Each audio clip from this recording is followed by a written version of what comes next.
그리고 한 장짜리 있지 않으십니까? 한 장짜리를 잠깐 보십니다. 1배 보시게 되면 3. 도시군 관리 계획입니다.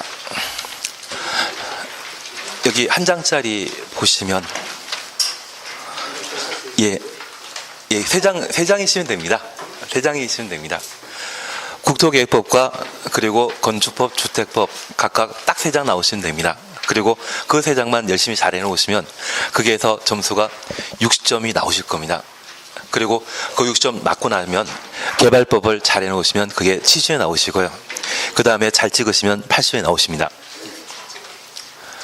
그래서 기본적으로 딱 3개 법률을 하신다 생각하고, 그리고 개발법과 관련되어서는 제가 5월 달에 아마 전체를 정리해 드리게 될 겁니다. 그때 한번 하고 나면, 또는 7월 달에 한번 하고 나면 개발법 그렇게 쉽다는 이야기를 하십니다. 그래서 왜 7월 달에 해줬냐, 저를 작년에도 다들 타박하시더라고요. 1, 2월 달에 또는 3, 4월 달에 개발법과 도정법을 동시에 해버리게 되면 과락 나오십니다. 좀 멋지게 한 것 같은데 머리에 남는 게 별로 없거든요. 워낙 용어상의 표현이 좀 비슷하다 보니 좀 헷갈리는 게 좀 많은 것 같습니다. 그래서 좀 국토계획법과 건축법, 주택법 그 3개 법을 하시면 한 60점 정도가 나오시게 될 겁니다. 80점 맞아야 되겠다, 또는 90 맞아야 되겠다, 인생 너무 팍팍하게 살지 마십시오. 그런 거 별로 안 좋은 것 같습니다. 그러면 1번 광역도시계획과 도시군 기본계획은 최근 10년 사이에 얘는 문제 하나 또는 2문제만 나왔습니다. 5년 사이에는 달랑 하나만 나옵니다. 반면 도시군 관리계획과 관련되어서는 9문제가 집중되게 됩니다. 그러면 이 도시군 관리계획과 관련된 기본적인 내용을 제외한 절차와 관련된 사항이 보통 2문제가 시험에 나오게 되는데, 1번 의라는 것을 우리가 함께 보셨고, 절차와 관련되어 양갈 1번 입안 차셨죠. 원칙적 입안권자는 특광 시군이라는 것 확인하시고 예외 북토입니다. 기초조사, 주민 의견 청취, 지방의회 의견 청취 입안하게 되는데, 저 입안 전에 우리 교재에는 빠져 있지만, 작년에 있었지만 올해는 빠져 있는 게 입안 제한이거든요. 그래서 저 입안 제한과 관련되어서는 제한이란 말만 하나 적어 놓으시고, 그 제한이란 말을 보게 되면 항상 생각나실 게, 앞으로 우리 남양주에 만들어질 대학 이름은 기지산대입니다. 뭔지 모르지만 일단 기지산대로 기억해 주시며, 저 입안 제한과 관련되어 절차와 관련되어서는 주민 그리고 이해관계인이 입안 제한할 수 있다는 것 기억하시고, 요건과 관련되어서는 면적 요건 필요했다, 여기는 없습니다. 없는데 그냥 제한이란 말만 하나 적어 놓으시고, 그 제한이란 말 적어 놓으셨다면 요건 작년에 시험에 나왔기 때문에 올해 시험 안 나올 겁니다. 다만 올해 시험에 나올 수 있는 것이 있다면 산업유통개발진흥지구가 되게 됩니다. 여기 산업유통개발진흥지구는 그 단위 면적이 10,000제곱미터 이상 30,000제곱미터 미만이라는 말 기억하시고, 자개생입니다. 자연녹지지역과 계획관리지역, 생산관리지역이 산업유통개발진흥지구의 지정 대상이고, 전체 면적 중에 계획관리지역 면적이 50% 이상 차지해야 된다, 그걸 파악해 놓습니다. 그러면 우리 남양주에서는 이 자개생을 눈에 쉽게 봅니다. 쉽지는 않지만 어느 정도 볼 수 있거든요. 서울 같은 경우는 자연녹지지역과 계획관리지역, 생산관리지역을 거의 못 봅니다. 이미 개발될 대로 다 개발되었기 때문에 이게 없어 보이지만 여기에서는 가능하거든요. 그래서 올해 합격하시고 내년에 중개업하시면서 이 자개생에 해당되는 땅을 팔겠다는 분이 계시다면 그때 산업유통개발진흥지구를 한번 생각해 주십시오. 제 개인적인 생각에 공장 만들 게 아니라 유통단지로서 좀 우리 남양주에 특산물이 있지 않습니까? 그게 아니라고 하면 좀 한우 유통단지 하나 만들어 놓으면, 한우는 숯불에 구워 먹으면 맛있지 않습니까? 그리고 비싸게 팔게 될 텐데, 진짜 맛있는 것 비싸게 판다고 하면 찾아오는 사람이 있으시거든요. 나중에 그런 개발 사업 하게 되면 꼭 저를 한번 불러주십시오. 나중에 제가 총무이사가 된다고 하면 어떤 역경이라 할지라도 다 감당하도록 하겠습니다. 나중에 개발 실무와 관련돼 한번 생각해 보실 것이 이쪽이 되게 될 겁니다. 그리고 처리 기간은 45일이라는 말 기억하시고 1회 30일 범위의 기간 연장하며 비용 부담 제한자에게 부담시킬 수 있다. 그것 보시는 게 필요합니다. 이번 결정과 관련되어서는 시도의사 대도시장이 원칙적인 결정권자인데 예외 국토교통부 장관과 시장 군수가 결정권자입니다. 그중에 우리가 꼭 기억하실 것은 그냥 시가 조정구역은 지금 예외 있지 않습니까? 예, 예외 보시면 잠깐 빨리 보고 지날 겁니다. 예. 시가 조정구역 앞에는 국가계획이라는 말 붙었을 때만 장관의 결정사항이라는 것 확인하시고 지구 단위 계획과 관련되어서는 시장 군수가 결정권자이다.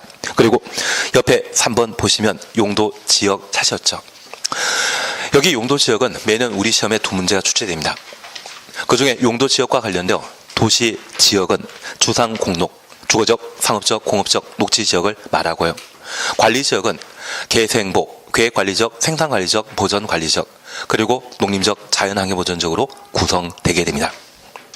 여기 용도 지역과 관련되어서는 부동산 하기 위한 가장 기초적인 알파벳에 해당되기 때문에 무조건 알고 계셔야 됩니다. 다만 지금 모르더라도 10월달까지 학원 개수 넣으시면 어느새 내가 외우지 않았는데 불구하고 입에서 술술 나오는 그런 신기한 경험을 하실 수 있습니다. 그리고 행위제한과 관련되어서는 공법상 규제에 해당되는 것으로 건축제한, 건폐율, 용적률 작년 29회 때는 건축제한과 건폐율을 시험에 낸 바 있습니다. 그래서 올해 시험에 내게 된다면 건축제한과 용적률이 시험에 나올 겁니다. 그래서 2번, 3번과 관련된 건폐율 용적률에 대해서는 우리 무조건 알고 하시는데 얘도 시험 볼 때쯤이면 자연스럽게 알고 있을 겁니다. 저 전혀 걱정 안 합니다. 그냥 행위제한은 뭐다? 건축제한과 건폐율 용적률이다. 그렇게만 구분하십니다. 용도지구 우리 시험에 하나 나옵니다. 여기 용도지구는 다음 주에 우리가 진도 나갈 테마입니다. 그래서 그냥 건너뛰시고 용도구역과 관련되어 개시 수도란 말 보실 수 있고 3. 기반설이란 말 찾으셨죠? 여기 기반설과 관련된 사안을 도시군 관리계획으로 결정하고 나면 도시군 계획 시설이 되고 도시군 계획서를 설치 정비 개량하는 것을 박스 표에 첫 번째 칸 보면 도시군 계획설 사업이라는 말 찾으셨죠? 그래서 도시군 계획설 사업은 3단계 절차에 따라 진행된다라는 것 확인하시고 아마 올해 시험에 내게 되면 3월이란 말과 단계별 집행계획이란 말을 우리가 볼 수 있을 겁니다. 단계별 집행계획은 도시군 계획설 결정 고시하고 언제까지 수립해야 된다? 3월 이내 수립해야 된다. 그리고 매수정구 작년에 시험에 나왔지만 올해도 시험에 나올 겁니다. 그리고 토지 소유자 해제 신청 찾으셨죠? 얘가 올해 또 나올 겁니다. 그래서 이쪽과 관련된 사항은 우리 시험에 2문제 이상이 출제된다 생각하시면서 3과 관련된 내용 자루어 나가셔야 됩니다. 4번 건너치시고 5번 지구 단위 계획 찾으셨죠? 저 지구 단위 계획과 관련되어서는 우리 시험에 매년 하나가 출제되게 됩니다. 그리고 다음 페이지 보시게 되면 다음 페이지가 아니고 4번 효과 찾았습니까? 효과 찾으셨죠? 예. 효력 발생일은 언제부터? 지원을 고시한 날, 기득권 보호라는 날 보시면서 도시군 관리계획 결정과 관계없이 공사 계속할 수 있지만 시가 조정구역과 수산자원보호구역의 경우에는 지정 고시한 날부터 몇 월? 3월 내 무엇? 신고하고 공사 계속할 수 있다. 그것 보시는 게 필요했었습니다. 이번 시간에는 용도지역, 용도지구, 용도구역에 관한 사항을 함께 보시는데 아마 이 부분은 3문제 이상이 시험에 나오게 됩니다. 최소 3문제고 용도구역까지 출제되게 되면 한 4문항 정도가 시험에 나오기 때문에 얘는 어느 정도 알고 지나가셔야 됩니다. 그러면 첫 번째 우리 봐주실 것이 있습니다. 용도지역 찾으셨죠?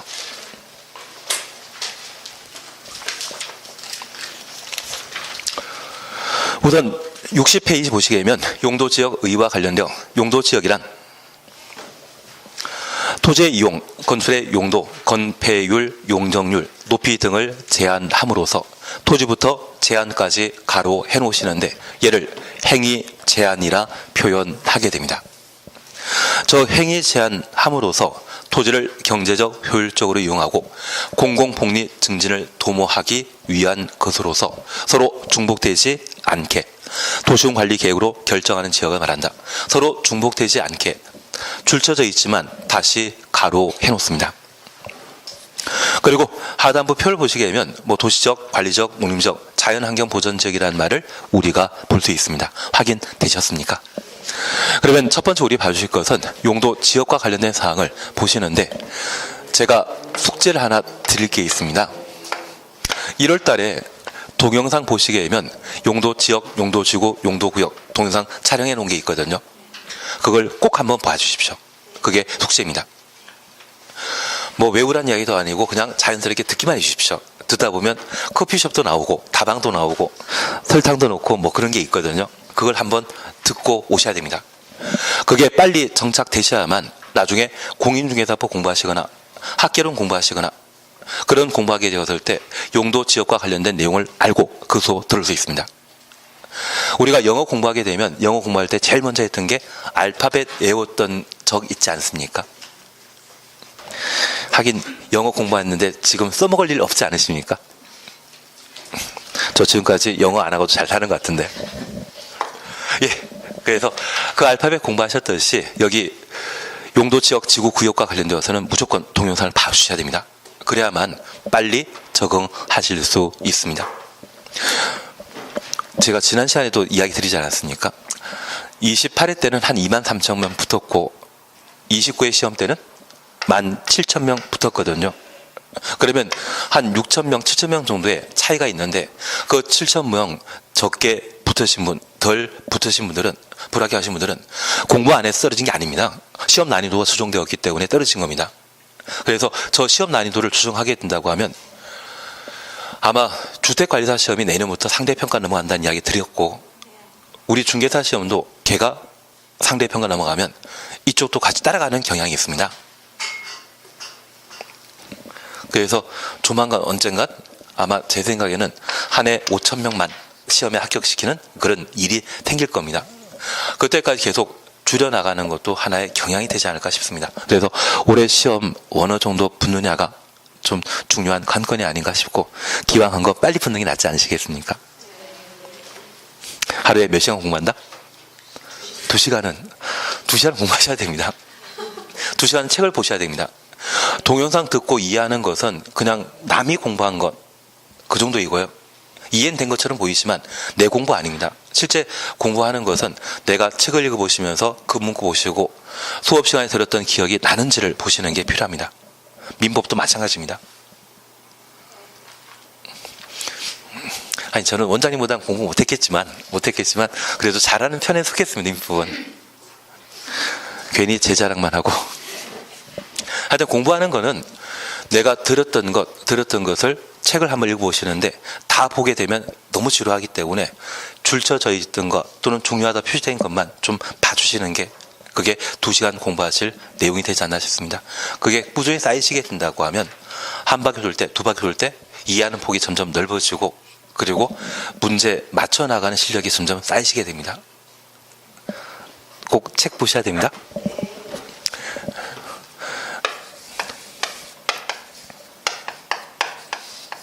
그러면 첫 번째 용도 지역과 관련된 사안을 우리가 잠깐 살펴주시는데 현재 용도 지역은 우리나라는 200여 개 특광시군으로 구성되어 있습니다.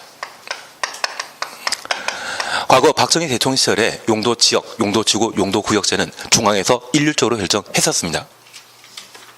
중앙에서 결정했는데 지금은 지방 분권 시대이기 때문에 특광 시군마다 관할 구역의 토지에 대해 그 토지의 쓰임새, 토지의 사용 목적을 결정하도록 되어 있거든요.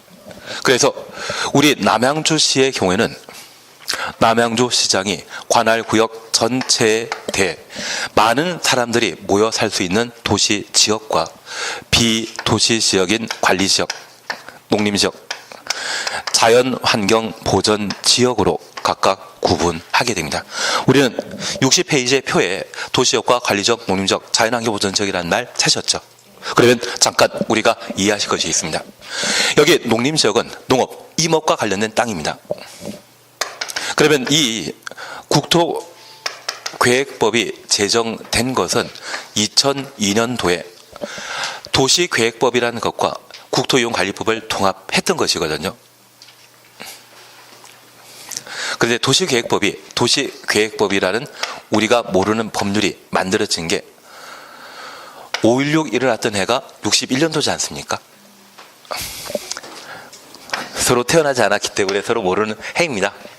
저 62년도에 도시지역만 대상으로 수립하는 도시계획법이라는 게 만들어졌고요. 그리고 1972년도에 비도시를 대상으로 수립하는 국토이용관리법이 만들어진 적이 있습니다. 그래서 국토계획법과 관련된 전시는 언제 최초 만들어졌다? 62년도에 만들어진 상태입니다. 그 당시에는 중앙 집권제이기 때문에 대한민국 전국토에 대해 중앙에서 용도지역, 개발제한구역 등을 각각 지정했었습니다. 그걸 지방 분권시대로 바뀌면서 도시, 군 단위로 자신의 행정관할 구역의 땅을 어떤 목적으로 사용할 것인지 결정하도록 되어 있거든요. 그런데 우리 남양주에는 농림지역으로 분류할 수 있는 조안면이라는 곳이 있습니다. 그 조안면의 경우는 농업 생산과 임업 생산을 위한 땅입니다. 1960년대 농림지역이라면 그 당시에 1차 산업이 가장 중요하지 않았겠습니까? 그래서 생산하는 땅이 뭐다? 농림지역입니다. 그리고 이 자연환경 보전지역은 환경을 보전하기 위한 땅인데 가끔 EBS 같은 데를 보게 되면 대한민국의 명승지라에서 자연경관이 수려한 곳을 가끔 볼 수 있습니다. 우리 시험 끝나고 그런 데 놀러 가면 참 재밌겠죠. 떨어지고 가시면 그 단풍빛이 피눈물로 보이실 겁니다. 핏빛으로 보이시게 될 겁니다. 대신 그러한 곳에 새로 도로가 만들어지게 되면 주변 자연경관이 훼손되기 때문에 더 이상 환경 보존될 수 없을 겁니다. 그래서 이 자연환경 보전지역은 뭐 하는 곳이다? 환경을 보존하기 위한 보전 목적이고, 농림지역의 경우는 뭐 하는 곳이다? 생산 목적입니다. 반면에 이 도시지역은 분명 많은 인구와 산업이 위치한 곳인데 주로 주택을 만드는 곳이 있으면 주거지역, 상가 만드는 곳이 있으면 상업지역, 공장 만드는 곳이 있다면 공업지역, 그리고 이런 생활하면서 휴식을 취할 휴일날 소풍 갈 수 있도록 녹지지역이라는 것을 각각 두게 됩니다. 그래서 우리 주상공은 뭔가 건물을 세우는 곳이거든요. 주택 주로 만드는 곳, 상가 주로 만드는 곳, 공장 주로 만드는 곳이 되겠습니다. 이러한 용도지역을 도시군 관리계획으로 결정하게 되면 저 도시지역에 해당되는 곳과 농림지역, 자연환경보전지역의 경우는 각각 뚜렷한 지정 목적이 있죠. 만약 특정한 장소를 농림지역과 자연환경보전지역으로 중첩해서 중복해서 지정할 수 없습니다. 목적 뚜렷하지 않습니까? 그리고 특정한 지역을 주거지역과 상업지역으로 동시에 중복하여 지정할 수 없다. 상가 만들고 주택 만드는 것은 뚜렷한 목적이 있지 않습니까? 그래서 이 도시군 관리 계획으로 결정하는 용도 지역은 중복 지정할 수 없는 것이 하나의 특징입니다. 그러면 이러한 도시군 관리 계획으로 용도 지역을 지정하게 되면 저 용도 지역 어디를 대상으로 어떤 절차에 따라 용도 지역을 지정 변경하게 되는지 그에 관한 사항을 우리가 파악하셔야 됩니다. 그래서 항상 공부법은 뭡니까? 대상과 절차입니다. 그러면 하나 이해하실 것이 있습니다. 내가 조합면을 방문하게 되면 조합면에 용도 지역 싹 없는 상태입니다. 열심히 농사 짓고 있는 농경지 보게 되면 또는 잣나무나 또는 배나무가 심어져 있는 그런 산을 보게 된다고 하면 농업과 임업에 관한 땅이죠. 농림지역을 지정해야 될 겁니다. 주택이 많이 만들어져 있는 그런 땅을 보게 되면 주거지역으로, 상가가 많이 만들어져 있는 곳이 있다면 상업지역으로. 그래서 이 용도지역으로 지정하게 되면 어디를 어떤 용도로 지정하게 될 것인지 대상에 관한 구분을 해 주셔야 됩니다. 조금 이해하시겠습니까? 얘를 숙제하실 거죠? 다음 주에는 숙제해 주실 겁니다. 그래서 옆에 표에 보시게 되면 1. 도시지역입니다.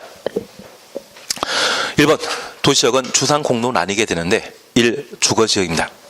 그리고 동그라미 1번 전용 주거지역과 관련되어 1종 전용 주거지역과 2종 전용 주거지역 찾으셨죠.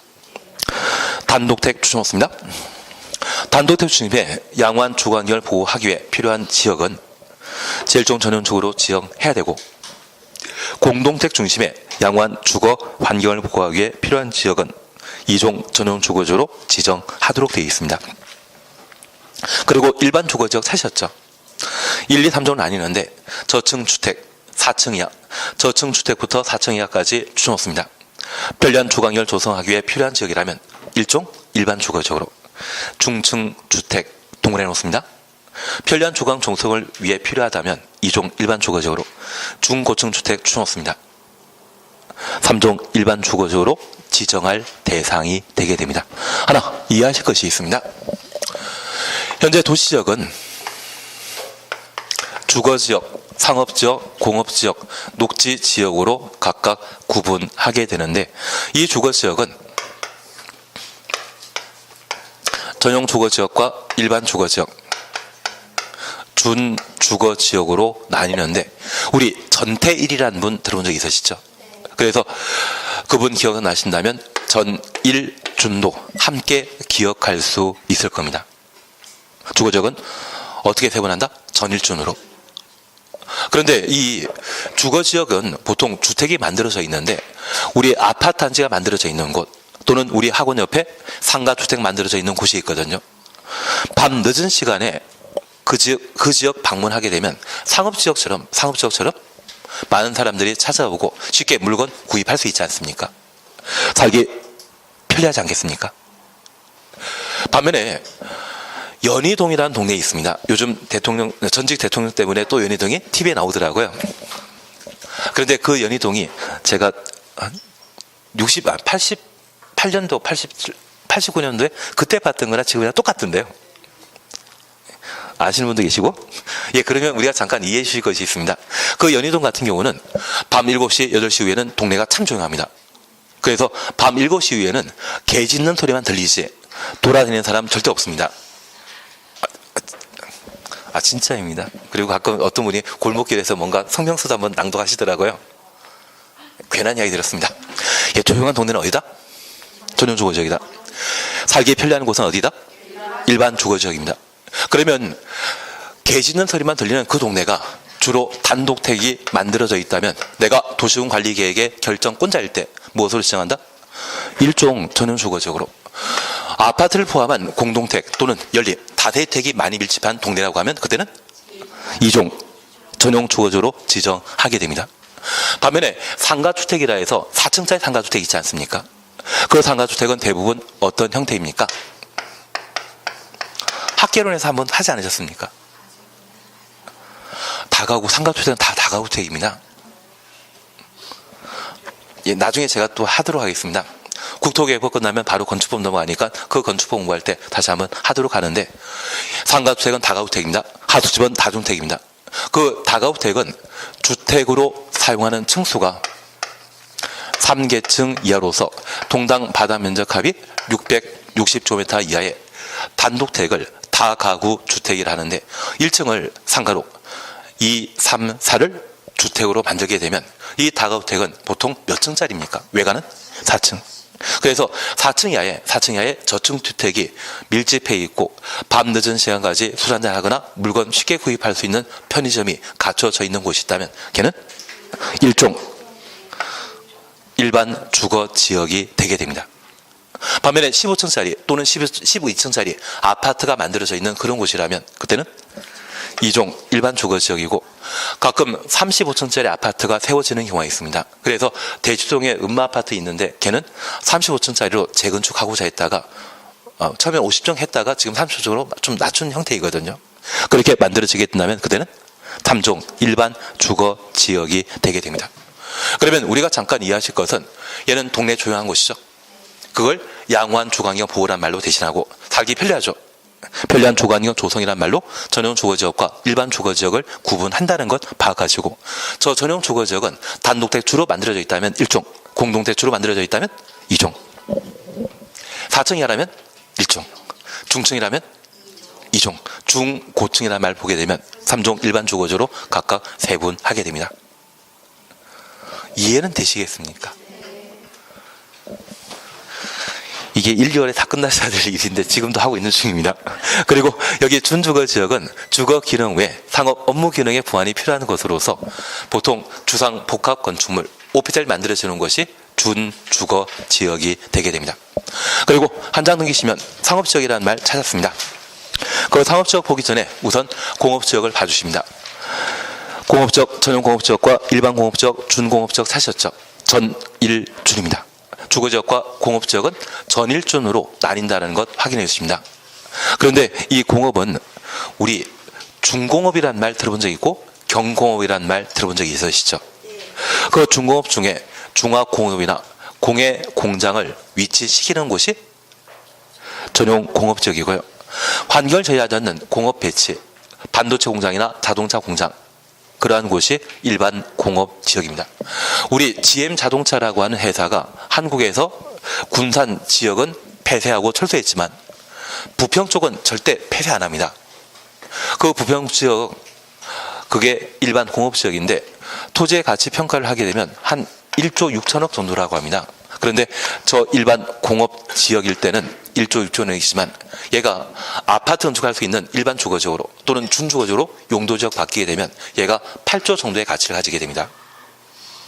그래서 용도지역만 변경하게 되면 지금까지 적자 받은 것 한 방에 다 해결해 버립니다. 아마 본사 적자 부분도 해결할 수 있을 것 같은데요. 가끔 삼성동의 한전 본사 자리를 원래 2조밖에 가치 안 되는데 불구하고 대한민국의 경제성장 발전을 도모하기 위해 10조에 낙찰받은 분이 계시지 않습니까? 어딘지 모릅니다. 그래서 그 10조에 낙찰받고 나니까 이번에 100층짜리 건물 건축할 수 있도록 서울시에서는 허용해 준다고 하던데요. 예, 그런 것도 저런 것도 잘 모르고 일단은 하는 걸 하도록 하겠습니다. 괜한 이야기 드렸습니다. 그래서 우리가 기억하실 것은 중공업 배치하는 곳은 어디다? 전용공업지역이고 자동차 공장, 반도체 공장 만드는 곳은 일반 공업지역이고 경공업이라는 말 들어본 적 있으시죠? 그거 배치하는 곳은 준공업지역인데 서울 같은 경우는 가산 디젤탄 지역이 준공업지역에 해당되게 됩니다. 우리가 꼭 기억하실 것은 공예공장 이 말 나오게 되면 전용공업지역이고 환경 제어하는 공업 배치 이 말 나오면 일반입니다. 경공업 배치하는 곳을 일반 공업지역 하시면 안 됩니다. 경공업은 어디에? 준공업지역에 들어간다. 그리고 상업지역과 관련되어서는 중심상업지역, 일반상업지역, 유통상업지역, 근린상업지역인데 도심, 부도심이라는 말 보게 되면 중심. 그리고 유통상업지역은 도시 내 지역 간의 유통기능 증진, 유통기능 증진 가로 해놓습니다. 그래서 고속버스터미널이나 농수산물 시장 있지 않습니까? 가락시장, 그게 유통상업지역이 되게 됩니다. 그리고 근린상업지역은 근린지역 내 일용품 서비스 제공하는 곳으로 우리 학원 있는 자리가 여기입니다. 그래서 평내우평지역에 물품이나 서비스 제공하기 위해 상업공간 만들어 놓은 곳이 근린상업지역인데 이마트 들어가 있는 곳 있죠.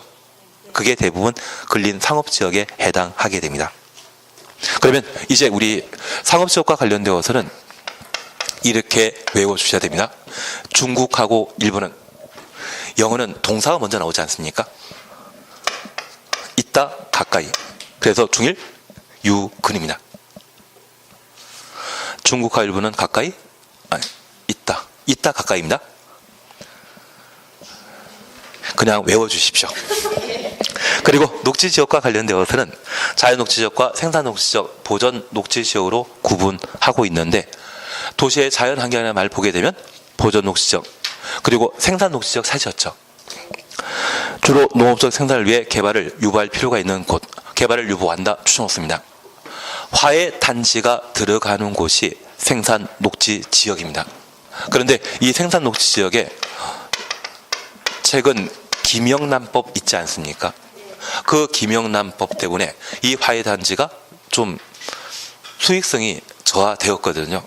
그래서 이 생산녹지지역은 지금은 좀 바닥이지만 도시역에 편입된 것으로 언제든지 도시용재 확장, 주상공을 확장시킬 필요가 있다면 이 생산녹지지역이 자주 활용되게 됩니다.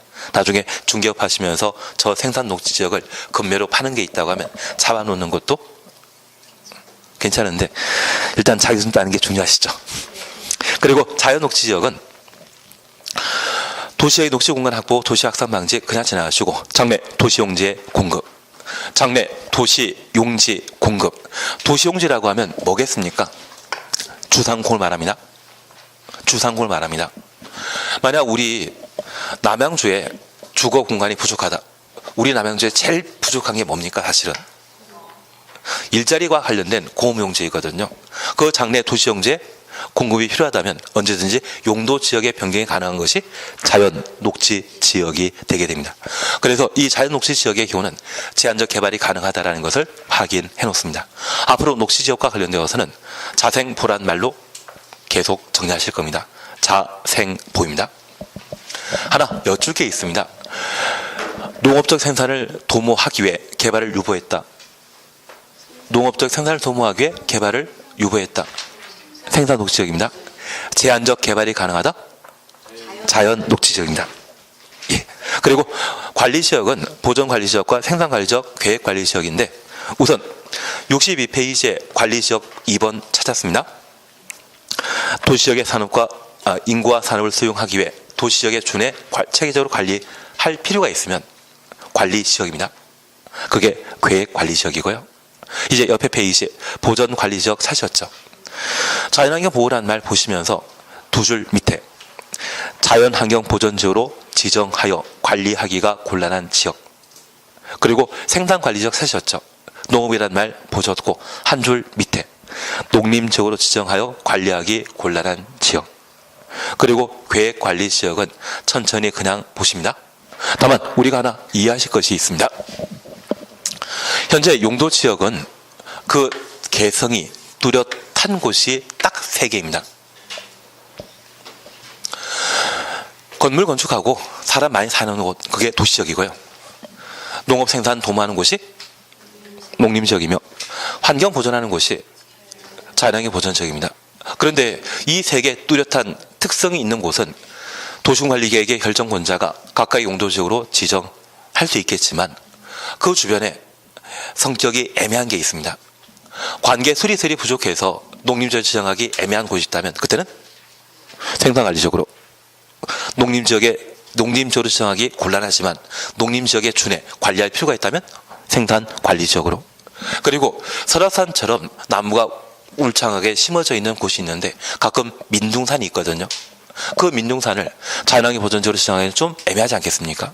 만약 그런 곳이 있다면 자연환경 보전지역에 준하여 관리할 필요가 있는 보전관리지역으로, 사람이 많이 모여 살고 있는 그런 동네에 있다면 분명 도시로 지정해야 되는데 좀 애매한 곳이 있습니다.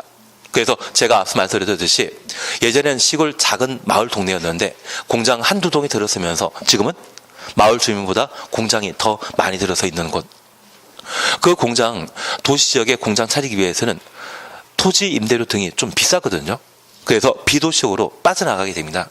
그 비도시역 중에 가장 공장 많이 만들어져 있는 곳이 계획관리지역입니다. 그래서 낮에는 사람 좀 있는 것처럼 보이지만 퇴근 시간 이후에는 동네 참 조용한 그런 비도시역이 있다면 걔가 계획관리지역입니다. 이 계획관리지역은 도시지역에 준하여 관리할 필요가 있는 곳이죠.